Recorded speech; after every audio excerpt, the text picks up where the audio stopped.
पिछले 4 साल से सैफरॉन राजेश सिंह नाम का व्यक्ति मेरे नाम को बदनाम करने के लिए अभद्र टिप्पणियां कर रहा था अपने फेसबुक पेज पे, जिस पे उसके 5000 फ्रेंड्स हैं। लगातार शॉर्ट फॉर्म में रोपूजा लिख लिख के मेरे बारे में, मेरे पति के बारे में, मेरे पिताजी के बारे में, मेरे घर वालों के बारे में अभद्र टिप्पणियां कर रहा था। लेकिन पिछले 2 दिन पहले उसने मेरा नाम पूरा लिख के रोशनी कुशल जायसवाल को प्रेग्नेंट करना पड़ेगा, उसके साथ बलात्कार करना पड़ेगा, तब जाके उसका मुंह बंद होगा। मेरा मुंह बंद करने के लिए उसने मुझे प्रेग्नेंट करने की धमकी दी, जिसके खिलाफ मैंने डीएम और कमिश्नर सर के खिलाफ के ऑफिस में एप्लीकेशन लिखा। और आज अपने बहनों के साथ, अपनी चाची मामी के साथ, अपने भाइयों के साथ उसके घर पे पहुंच के उसकी माँ, उसकी बेटी जो कि 16 साल की बेटी है, उसको बताने पहुंची कि उसका बाप, उसका पति किस तरह से दूसरी महिलाओं के साथ बलात्कार करने की धमकी दे रहा है। मैं अकेले घर से बाहर निकलती हूँ अपने बेटे को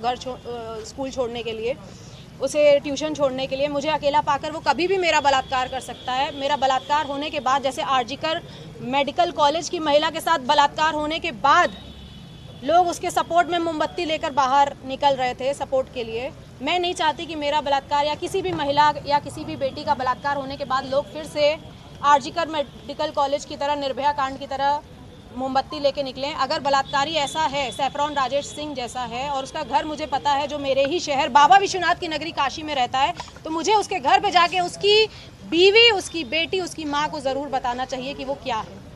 तो मैं उसके घर गई और उसके घर पे उसकी माँ, बहन, बेटी को जब मैं बताने लगी तो उन लोगों ने अपने घर के बाहर कुर्सियाँ फेंकी, हम लोगों के साथ हाथापाई करने की कोशिश की, जिसके खिलाफ अभी हम लोग थाना लालपुर पांडेपुर पे आके मुकदमा दर्ज करवा रहे हैं। और मैं आप सभी से रिक्वेस्ट करना चाहती हूँ कि सोशल मीडिया प्लेटफॉर्म पर अगर कोई भी इंसान आपको इस तरह से बलात्कार करने की धमकी दे रहा है और अगर आपको पता है कि उसका नाम और उसका पता क्या है, चुप मत बैठिए।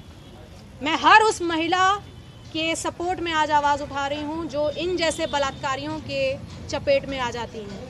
ये कितने महीने से चल रहा है ये? पिछले 4 साल से शॉर्ट फॉर्म में रोपूजा लिख लिख के मेरा नाम खराब कर रहे थे और मेरे घर वालों के खिलाफ अभद्र टिप्पणियाँ, मुझे कभी भी कुछ भी बोल देना कि मैं अपने घर से पैसा लेके दुबई भागी हूँ या मैं ऐसी हूँ, मैं वैसी हूँ, कुछ लिख रहे थे। शॉर्ट फॉर्म में रोपूजा लिख रहे थे। मैंने कहा कि कुत्ता है, भौंक रहा है। ये कम से कम 250 पन्ने का फोटो स्टेट है जिसमें सारी चीज़ें लिखी हुई हैं।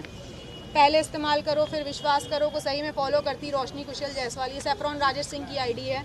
फिर इसमें लिखा है कि आखिर माल हो हमार, तहु के दिलवा देव, अब बात खत्म करा, फिर से प्रेग्नेंट करे के होई, तब जाके रोशनी कुशल जायसवाल माल बनाओ। आप एक कांग्रेस की नेता भी हैं, क्या कहेंगी जिस तरीके से योगी सरकार लगातार बुलडोजर की बात करती है? योगी सरकार बुलडोजर चलवाती है, इन जैसे घर पे कब बुलडोजर चलेगा? और सैफरॉन राजेश सिंह नहीं, इसका नाम होगा आज से बलात्कारी राजेश सिंह। इसके घर में, इसके मोहल्ले में, ये सारे फोटो स्टेट मैंने हर घर में बांट के आए हैं कि आपके मोहल्ले में रहता है ये बलात्कारी सैफरॉन राजेश सिंह, जो दूसरे की, मैं भी किसी की माँ हूँ, मेरा 9 साल का बेटा है, मैं भी किसी की बीवी हूँ। मेरे पति का खून खोलेगा कि नहीं जब उसकी बीवी को इस तरह से बलात्कार करने की धमकी आएगी? 4 साल से चल रहा है। आपको लगता है कि किसी राजनीतिक पार्टी से बिलोंग करते हैं? आरएसएस का है, अपने आप को आरएसएस का बोल रहे हैं, और क्या है क्या नहीं है मैं उनको ना जानती हूँ ना मुझे उनको जानना है। बस ऐसे बलात्कारियों से अपनी माँ, बहन, बेटियों को बचाएं। बीएचयू भी ऐसे लोग थे। बीएचयू में भी भाजपा के लोग 3 लोग गिरफ्तार हुए थे। हर जहाँ पे बलात्कार की बात होती है वहाँ भाजपा और आरएसएस के लोग ही शामिल होते हैं। मैं इसमें अभी कोई पॉलिटिकल बात नहीं करना चाहती हूँ। मैं एक महिला हूँ, मैं हर महिला के लिए आवाज़ उठा रही हूँ और ऐसे बलात्कारियों से बचें। वो ये जो लिख सकता है, इनके दोस्त अभी बाहर आके कह रहा है कि उसने बलात्कार अभी किया नहीं है, उसने लिखा है। भैया का नाम क्या था जो बोल रहे थे? तो ऐसे दोस्तों को मैं कहना चाहूंगी कि वो दोस्त कह रहे हैं कि अभी वो उसने किया नहीं है बलात्कार, आप उसको बलात्कारी मत बोलिए, उसने सिर्फ लिखा है। तो जो लिख सकता है 5000 लोगों के बीच में मेरे लिए, वो करने में चूकेगा क्या? मुझे अकेला पाके कहीं पे भी, मैं हर वक्त अपने बॉडीगार्ड लेके नहीं घूमती हूँ, हर वक्त मैं अपनी चाची मामी के साथ नहीं घूमती हूँ। मुझे अकेले निकलना पड़ता है अपने बेटे को स्कूल छोड़ने के लिए। मैं उस समय 4 बॉडीगार्ड लेके नहीं निकलती हूँ। तो मेरे साथ कल कुछ हो जाएगा तो ऐसे बलात्कारी राजेश सिंह के खिलाफ उसके दोस्त आएंगे सपोर्ट करने के लिए। ऐसे सपोर्टर, उनकी बीवी भी कह रही हैं लिख दिए तो क्या हो गया? अरे तो 4 साल से चल रहा था। इससे पहले आप अधिकारी पास गई शिकायत करने के लिए? अरे ऐसे कुत्ते बहुत आते हैं, मेरे मिलियंस ऑफ फॉलोअर्स हैं जो भौंकते हैं शॉर्ट फॉर्म लिख के, लेकिन जब सामने मेरा पूरा नाम लिख के बलात्कार करने की जब धमकी थी, इसके पहले 2 साल पहले भी मुझे जान से मारने की धमकी आई थी, मैंने कंप्लेन की थी, मुझे इंसाफ मिला था।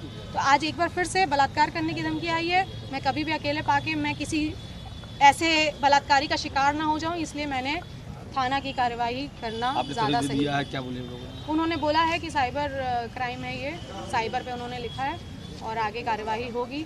मैं योगी मोदी जी से निवेदन करना चाहती हूँ कि ऐसे बलात्कारी राजेश सिंह के घर के ऊपर और महिलाओं से कब क्या चलेगा? करना चाहेंगे जो महिलाएं दब जाती हैं? जो भी महिलाएं ऐसे लोगों से डर जाती हैं या छोड़ देती हैं, मैं उन सब से रिक्वेस्ट करना चाहूँगी कि अगर ऐसे लोगों को छोड़ते हुए आएंगे तो कभी आपकी बहन, आपकी बेटी, आपकी बीवी कोई भी हो सकती है। तो इन जैसे लोगों को बिल्कुल नहीं छोड़ना है, इनके खिलाफ आवाज़ उठानी है और महिला सशक्तिकरण की मिसाल पैदा करनी है।